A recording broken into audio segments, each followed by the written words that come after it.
Hi, I'm Peri, and as of spring semester 2015, I am the new Pulse LARP Vice President. Today I'm going to be talking to you about NPCs. Now, I've already discussed NPCs in some of my previous videos, but this one will hopefully be more of a general overview that can apply to anyone looking for general tips and stuff. However, if you are interested in other parts of the NPC life, check out Etiquette and Bleed Out, two other videos I've done. Alright, so this will be divided into three parts. The first part will be PCs, how to get into character, ways to improve your character, and whatnot. Then you have the GM side of things, picking people for NPC roles, who to pick, when to pick, blah blah blah. And then finally we'll just be discussing NPCs in general, the theory behind them, how players can treat them, just issues like that. So the first thing is, and this is very much for new people, is how do you play an NPC? Many people have trouble getting into character for their PC. Many people will start off with a character that's very much like themselves, or very bland, just to get into it. And if you suddenly are given a role of a character you have no experience playing, it can be very overwhelming. So what do you do? Now, this depends on the LARP you're in, and it's also different with tabletops because PCs don't have to be NPCs. But with LARPs, you usually have two types. You have the bigger types where there's more funding, there's more stuff. And in those cases, they'll usually give you stuff. They'll give you makeup, they'll give you like maybe just a basic tabard or like a hat. But in other LARPs, they don't because they don't afford it. Maybe they can't buy it. Maybe it's too small. Maybe they just don't want to. Whatever. So what do you do? Well, in the cases of the second type of LARP, one thing I find really useful is to change your outfit slightly. For instance, I play a character currently who wears glasses. Whenever I NPC, I take off my glasses. This allows me to kind of shift out of that mindset and shift into someone else's mindset. I also used to wear a scarf, and sometimes I would wrap it around my head as a bandana, as another way of being an NPC. These ways can be helpful for some, but not all. However, if you are the type of person who feels like your mood changes depending on what you wear, try it out. You might find that just shifting who you are and shifting your clothing can actually help a lot. It also helps with bleed out sometimes, so that's where that link is. We put a lot of association to clothing, more so than you realize. Now, what other stuff can you do? Well, part of it is not every NPC has to be this great, big, different thing. You will have duds. You will have people who are essentially just you, there to give information and move on with your life. But what it helps is find a character you have fun playing. Maybe they're really loud and they talk funny, ha-ha! Or maybe they're kind of slow and like, they just go with the flow and they're kind of hippie-like in whatever setting it is. Find a voice that you feel safe with and you'll be okay with, and work from there. So you've got that down, maybe. But there's also other issues. What if you have stage fright? What if you're really nervous about being the center of attention? Well, one thing to keep in mind is that if you are shy and quiet, usually the people in charge will notice this and they'll try one of two things. One, they'll mostly ignore you and let you be on your own, or they'll try and get you out of your shell or let you be part of the action by giving you an NPC role. If you are not someone who's interested in this, your best bet is to talk to the people in charge and say, I will be generic NPC number 5, don't give me a talking role. And in turn, what you should probably do is keep in mind that it means that you should probably be volunteering for other things. For instance, in our LARP, we will have anyone just go off to be an enemy at any given time, whereas other LARPs are more structured, where like a specific set of hours you will be an NPC. In the case of our LARP, if you feel shy, it might be good to volunteer more often, because then no one's going to feel like you don't NPC that much. Alright, so maybe you do want NPC, maybe you do want to have a character. How do you get better? Well, practice. There's a lot of ways to do it. Improv games are fun. Improv games mean that you have to change your act, change your character at the drop of a hat, and that can be really useful. Acting classes are also helpful, just by the fact of they, once again, stretch your ability to make pretend, and that can be really useful. There's also the fact that no matter how well you practice, no matter how well you work, the minute you start acting as your character, you're going to forget something. Just every time. There's always going to be one thing you forget, because that's how life works. And if you're not that person, excellent, great for you. The rest of us hate you. Okay. So what does that mean? Well, don't worry about it. Try and remember the important parts. Try and keep the theme of the character and know that you might not remember everything. You might have a plan, like, okay, I'm playing this character, they're going to grab this hat and spin it and then put it on their head and it's going to look cool and snazzy. And then when you grab the hat, you just put it on and 5 seconds later you're like, no, I was going to do something cool. you're going to forget stuff like that. And you have to realize that only you will know when you forget stuff, and the GM, maybe. In which case you have to decide whether it's really worth it or not. And usually it's not. It's usually not worth it to try and bring it up or change it. It's usually worth it to just go with the flow, because the characters won't notice, and you can always do it later. If you forget to say something, you can always try and drop it in later. And if it's after your character disappeared, well, let the GM know, and hopefully they can incorporate it later. So basically, you're always going to mess up. Now, what do you do when you are that minor NPC and you suddenly have to improv on the spot? Well, once again, this is going to happen. Usually, people like doing things with NPCs. Sometimes they use them as dead bodies and they go target practice with them. Or they want to interrogate you. To some extent, you can just improv. But here's the greatest thing. You can lie. And if you can't lie, you can play an idiot. If someone mind controls you, or, like, tortures you, or uses charms against you, or, like, puts you in a situation where you have to tell the truth, you can honestly say, I don't know what's going on. I'm just peon number 5. I'm just here for my wife and kids. And if they don't do that, well, you can just lie and say, oh, yeah, we are totally doing this. And then when it turns out that that's not what we're doing, well, that one lied, and they got faulty information. And that's their problem for trusting a random person they interrogated who doesn't like them. Now, usually, there'll be briefing sections on these characters who actually will get interrogated, in which case it's usually a good idea to keep your sheet on hand as quickly as possible. There's always this awkward moment in our LARPs where I have to check my paper, hang on, and then they, like, it's folded and they take it out, and then they, like, stare at it, and it's like, oh! Now, I'm not saying this is a bad thing, because people understand that LARP is fictional, and there is a certain sense of the fact that we are human, and we make mistakes, but try and avoid that, and try and keep that on hand. One time, I had to memorize, like, a list of attacks, so what I did is I couldn't remember them all, so I just kept the paper with me. I held magic spell packets in one hand and just the paper in the other. And, people could see the paper, but because I was constantly using it, I didn't have to say, hold the battle. Okay, I'm good. It flowed more quickly. Basically, if you're going to, like, use a cheat sheet or something, make sure it's in a place that you don't have to pause to use it, or an easy enough place to access that it will be seamless. Alright, so, what do you do when you really like your NPC? Everyone will usually find an NPC they love to play, and sometimes it's a very self-involved character. Maybe it's a character they made themselves. Maybe it's a character that they kind of made a main character when they weren't. What do you do then? Well, one of the first rules of NPCs, and I've said this before, is that they're not here to serve you. They're here to serve the other players. You are always subservient to the players to some extent. Now, this doesn't mean you have to be weaker than them. If your job is to be stronger than all the players combined, then your job is to be stronger than all the players combined and kick their asses. But, if that's not your job, then you shouldn't do that. In short, whatever your job is, you should do to the best of your abilities. And if your job is to be funny or comic relief, then you have to keep in mind that that also will involve, taking the falls sometime or being the butt of a joke. If your job is to be entertaining as a villain, then you have to keep that in mind. And, because I've had such situations where people have played characters that their entire shtick was, they're funny, they're entertaining. But they stopped being funny and they stopped being entertaining because those people started playing them in such a way that put them as more important. And not in the funny way of, oh my god, the silly joke villains, they got the weapon of ultimate power, they're gonna, turn the world into ducks, that's hilarious.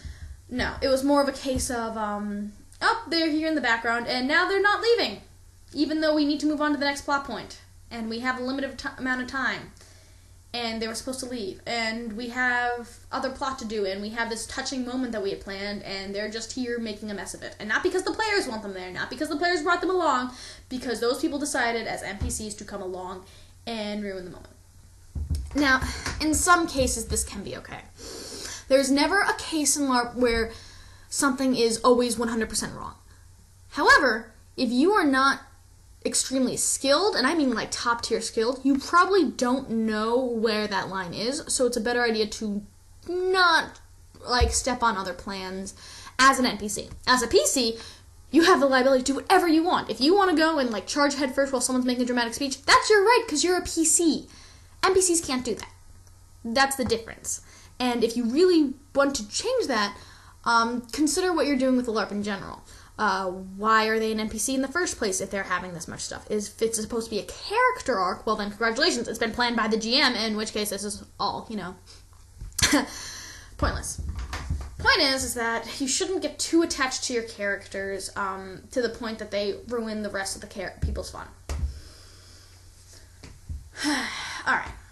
So in short, basically when it comes to characters, you have to keep in mind that you will have a hard time at first. It takes a while, especially when you don't know the world that well, when you don't know the system that well. And there will be times where people will put a lot of faith into you, and you have to decide whether it's something you want, or if you'd rather just stay back. And most people will be fine with that. Most people will understand that if you don't want to NPC, they're not going to make you, because there's always 5 other people who want a big role. And as for those, minor enemy villains, or NPCs, or just random person number 5 that you are in the background, I'd say that it's a good idea to start with those. It's a good idea to have fun with them. If you want to work your way up, have fun with those minor roles.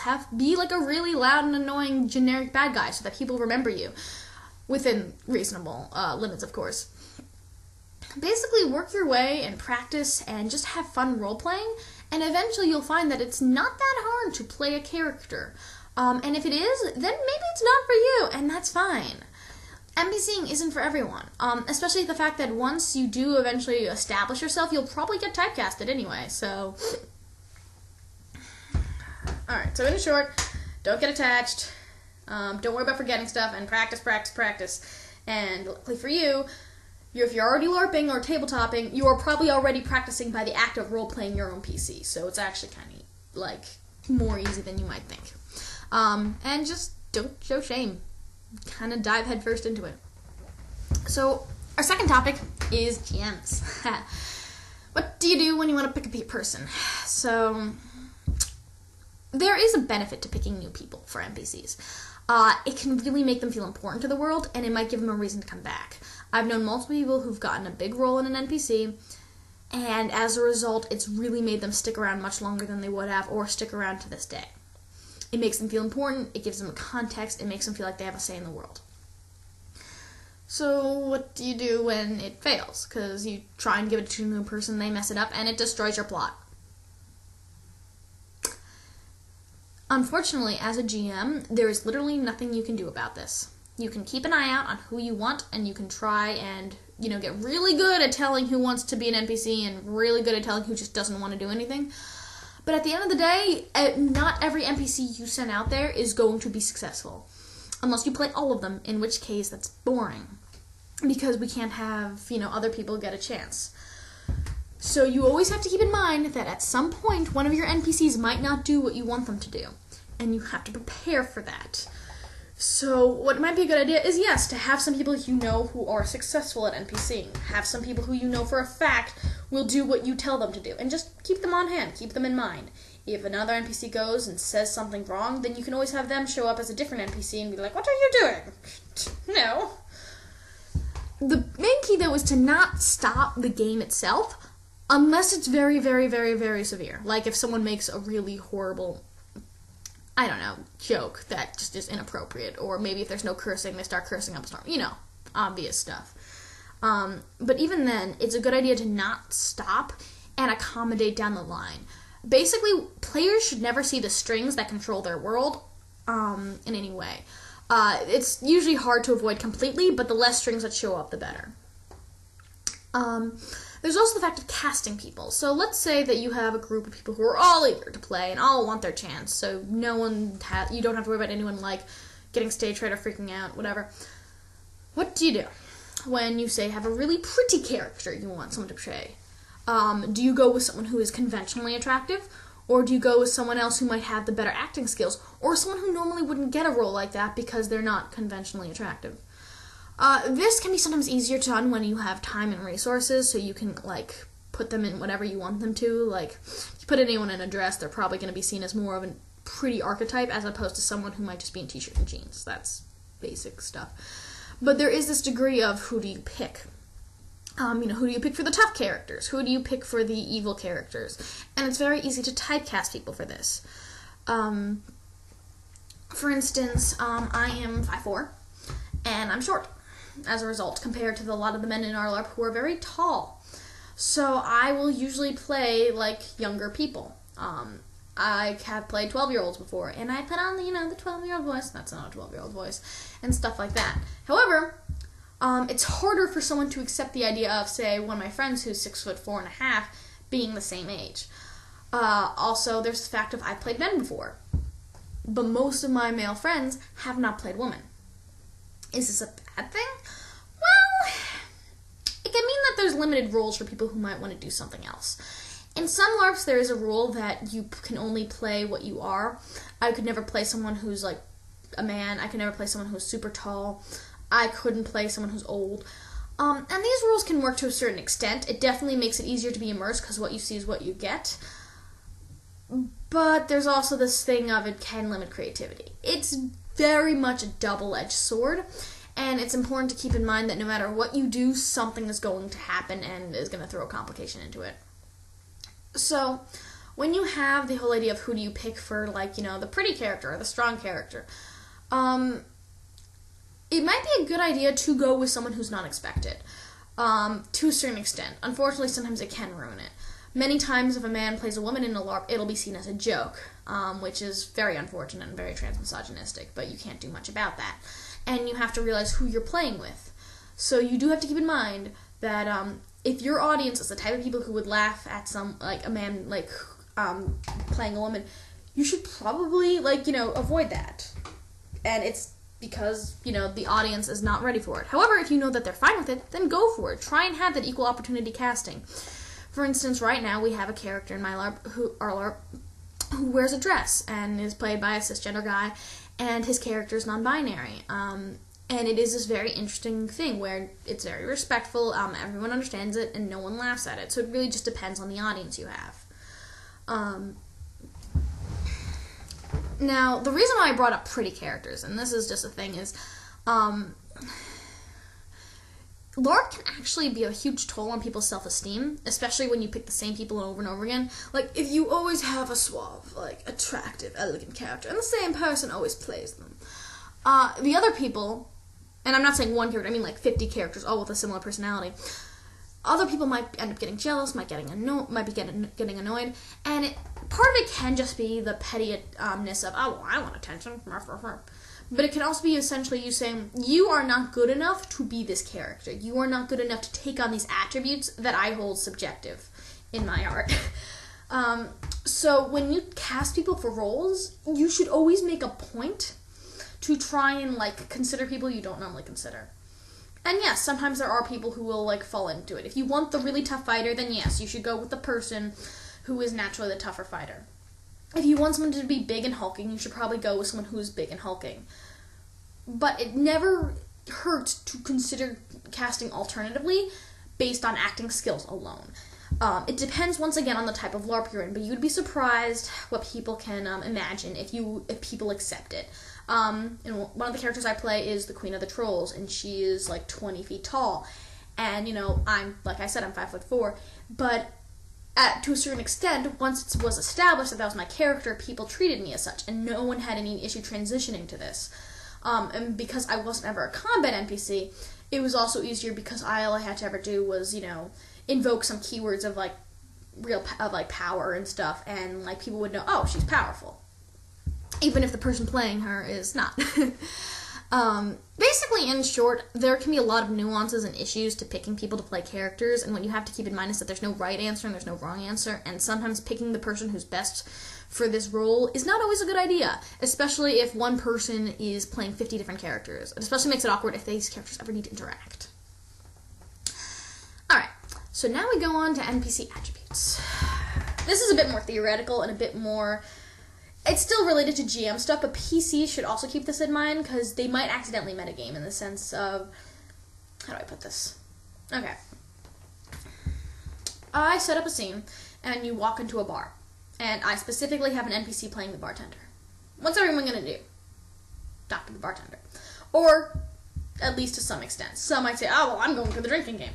But if you put something there, people will interact with it. So if you say, oh yeah, there's like 50 farmers that come in every day, but then you have NPCs who specifically play 2 of those farmers, people are going to interact with those farmers. They wouldn't interact with any other farmers, but they'd interact with those farmers. And this is kind of unintentional metagaming. But it's not a bad kind, because what it essentially is saying is our GM or our plot or whatever is putting something there. We should see why it's put there. Now what this can mean is that if you wish to world build, it can be a bit tough because people might see everything as very important. Alternatively, it'll mean the stuff that you put there as flavor text, people will just outright dismiss because you can't directly interact with it. So what do? Well, whatever you want. These types of things that lead to people accidentally metagaming, they're not bad. They're just different. And you as a GM have to decide how you want to manipulate the players and how you want the game to go. So if you do have, this character to show up just because you want there to be a character to establish the world, you should probably set it up in such a way that people are used to characters not being important. One common thing I know is you send out an NPC and they're playing a tree or a rock. And, they're amongst other rocks, but this person's an NPC. So then, of course, they interact with the rock. They detect magic on the rock. They kick the rock. And everyone around's like, why are you interacting with the rock? Why not that rock? Why this rock?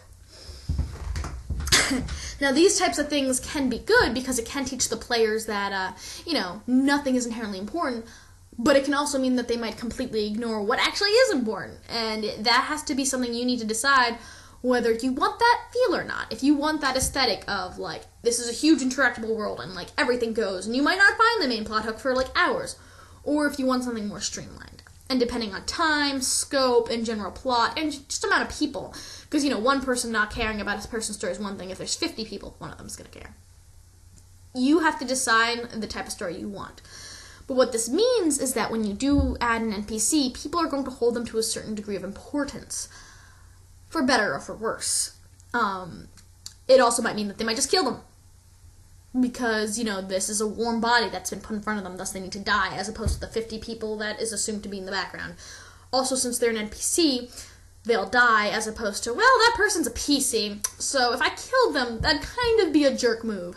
And they probably have a bunch of defenses, and everyone else will kill me. But this general of an army who just showed up, I can take him on, it's not a big deal. They're like an NPC, they're like level 2 or something, Even though in real world, random PC over there from, who's never shown up a day in their life and doesn't know anything, because that's how most PCs are, would be much easier to kill than a general. Now the answer to this, of course, is to put your general with, 50 million stats, but the other option is the fact that people are always going to see NPCs and PCs differently. People are always going to try and save the PCs more, and some people won't. Some people very purposefully try and avoid that, but at the end of the day, there is a difference. I remember this one time, we had an interaction going where there was this dark paladin, and we were interrogating them, and he basically started off saying, I lost my bag of money, help me find my money. And, it turned out Dark Paladin, really evil, tried to kill people. So they used a form of charms on them, and, they told their entire story.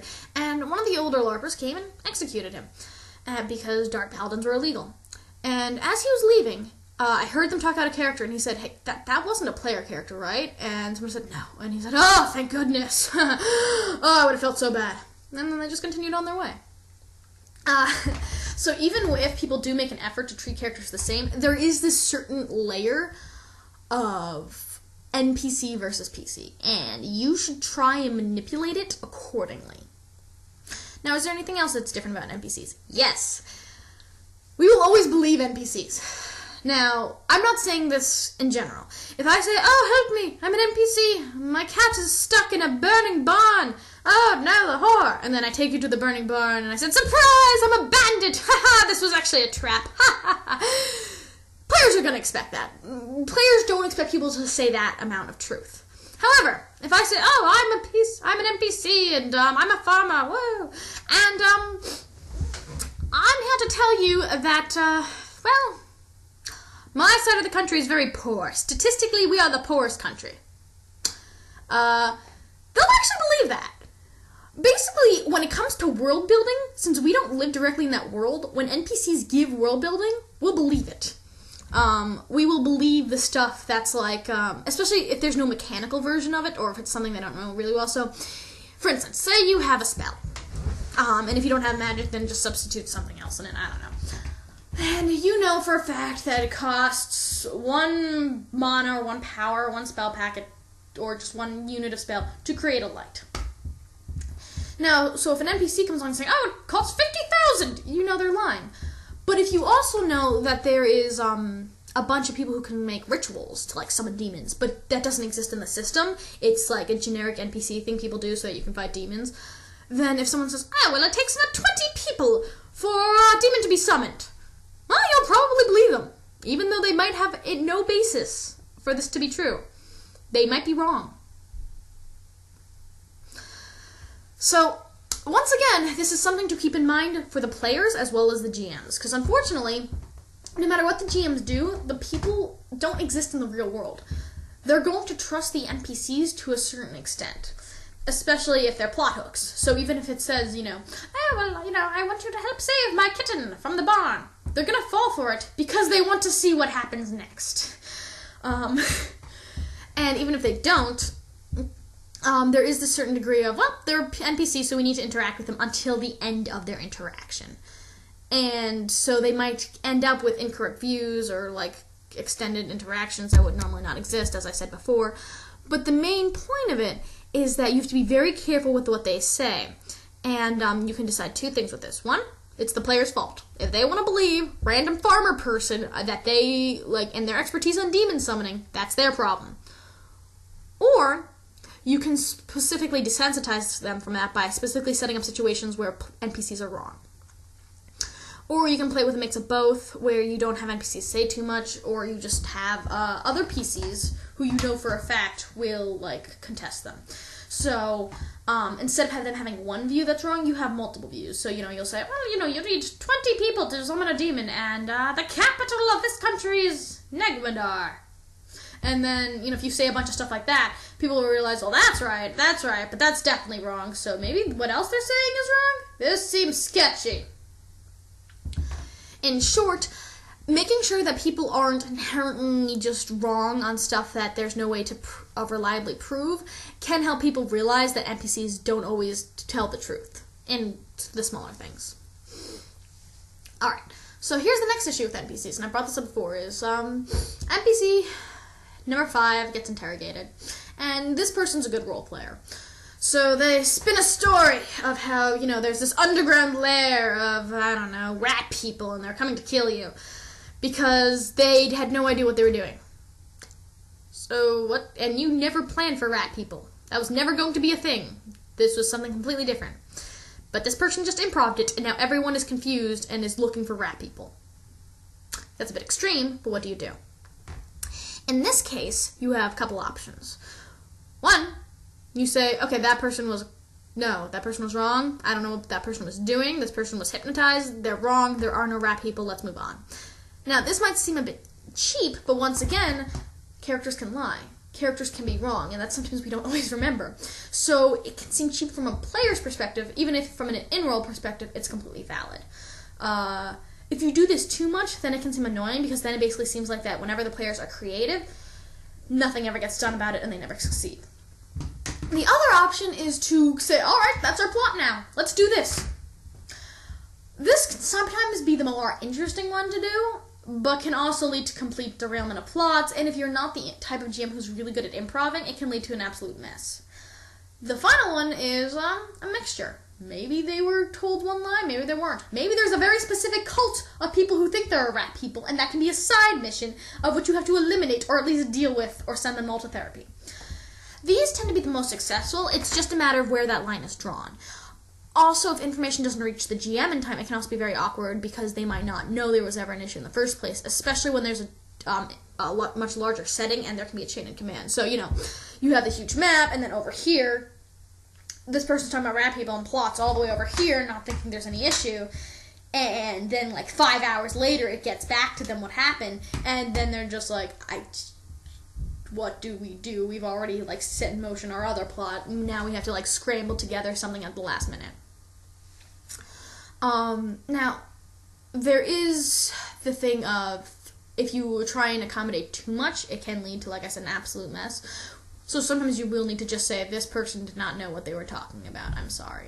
And it is up to you to decide the balance of those three. It is up to you to decide when you actually want to go with what they do, when you want to slightly accommodate it but not really, and outright reject it. It depends on the type of LARP, and just in general, the type of story you want people to participate in. The last thing I'm going to talk to you about is bias versus nuance. And this is going to happen because, once again, this is not a tabletop. Anyone can play an NPC. So, say you have a character whose main shtick is that they're a veteran of war, and they've seen a lot of horrors in their life, and as a result, they're very harsh to their enemies, and they only want to kill them. And the reason is because they've spent an entire time in war, like, seeing their friends die in front of them. So, what this will mean in most people is an understanding of, okay, so this person is not a bad person, but probably an obstacle and someone we need to deal with. Okay, fair enough. That's on paper, though. The way a person portrays it, even in the most subtle of actions, can completely flip how people look at them. They can see them as this kind of tortured, hardened war veteran who has a lot of issues, and while they might disagree with, or even agree with, they can see why they would do that. Or they could see him as someone who has been completely, like, thrown awry from his past and is a complete, like, mass murderer, depending solely on how the person acts it out. Which is why you have to decide a couple things. One, you have to, like, monitor this person at all times and constantly take them aside and say, no, you're doing it wrong, which no one will like and is a really bad idea. Or you have to keep in mind that things will go wrong. This is why sometimes having people you can rely on is a good idea, even if it can result in the same rotation of people playing over and over again. It's just also the fact of new people always need a chance, and you'd be surprised what new people are capable of. My biggest issue with new people in terms of playing roles like that is they tend to say it. Like, they'll go out of character and be like, oh yeah, I'm playing this really complex character with this issue and this issue. And then they don't say it in character, so it's a bit this odd thing of, well, I know that out of character now. Can't do anything about it in character. Quiet person. The main point, though, is you have to be careful with what you give people and the amount of complexity you have. What I tend to do is I tend to come up with layers, where layer 1, this is how you act. Here's a quick cheat sheet of what you might do. Layer 2, these are your underlying motivations. And then you have layer 3 of, this was your past, this is what defines you. So you have these 3 things to keep in mind. So, for the war veteran, be kills people on sight, asks a question later. Underlying motivations, like, is paranoid, is bitter, and is afraid, and then suffered a lot of trauma as a 3-layer thing. If you do this, people might understand, like, how to portray them, but once again, it's just a way to accommodate a problem that will eventually happen no matter what. And you as GM, or you as a player, need to keep that in mind. If you are playing this NPC and you don't think you can do it, well, try anyway. But also try and keep an eye out for how people react to you. If people aren't reacting to you how they're supposed to be, it might be time to rethink what you do. And if you think it's going really wrong, talk to the GM and ask for a scripted scene. Or something to that extent. Ask for a situation that can be prepared ahead of time and practiced, so that you can, like, show your issues. Maybe just ask for a mission that can show off these qualities. Maybe just ask for something that will, allow you to act in a way you think will work. Because sometimes the plot that surrounds the NPC doesn't work in the way that people thought. If something's going wrong, it's good for the NPC and the GM to talk about it. And I've mentioned this before. Alright. So in short, there are many ways to play NPCs, and there's many things to learn from them. It's an ongoing struggle to do the perfect NPC and to, put on a different face. But it is a lot of fun, and don't ever let the fear of playing someone different, stop you from enjoying LARP. Because one of the most rewarding experiences is NPCing, and is just, being able to interact with the world in a way you normally can't. Because PCs have to get everything approved, PCs have to be very careful with what they do, they have to be a specific level. NPCs have freedom. NPCs are able to be the most silliest, most ridiculous things, Characters have to be static for whatever world they're in. They have to have their health, they have to have their stamina, they have to have their mana, if there's magic, know how to use guns. NPCs don't have to have any of that. And yes, some PCs will be built in a similar way, but NPCs could have 50 million health and do -1 damage. Or, they are the most amazing like, tap dancer in the world, and that they are unmatched in that. The reason that NPCs can do this more than PCs is that people need to play PCs for long periods of time. PCs have to be played for weeks, months, years, just over the course of however long. NPCs can only be played once sometimes, so you can play that gimmick or that novelty and enjoy it and not have to do it every month as you try and figure out how they need to develop or grow or stay interesting, or you just not get bored with them. NPCs have that benefit where you don't have to play them that much. And it also means that you can go way more louder and wider and more energetic than any PC ever would. You could be that person who just screams at everyone all the time. And if that's something that, like, exhausts you, if you do it as an NPC, you might only have to do it once. And everyone will remember it and it'll be hilarious or fun or amusing. Whereas if it's a PC and you have to scream at everyone all the time, then your voice starts to strangle you from the inside. Alright. So NPCs are fun, NPCs are hard, and it's always a good idea to keep behind the theory of NPCs in mind. I hope you enjoyed this video as much as I had fun making it. Happy LARPing!